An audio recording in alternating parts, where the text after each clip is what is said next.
So ayan guys, pagtingin ko ngayong umaga ay nakita ko na isa pala ako sa napili na makatanggap ng 400 pesos na bonus. So legit po talaga itong daily withdraw nila.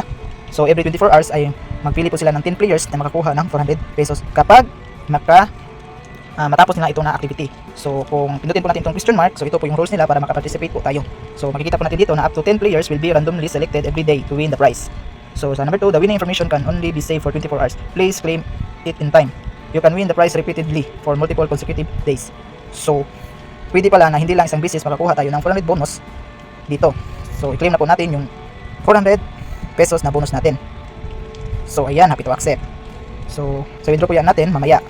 So dito ay receive po natin ito dahil tapos ko na yung activity ko. So ayan, makaparticipate na naman tayo ulit. Ayan, you have successfully participate in the next draw. So I see, so parang itong key ay isa pong ticket para makaparticipate po tayo sa draw na ito. So sana makatanggap na rin tayo bukas ng 400 pesos kung papalarin.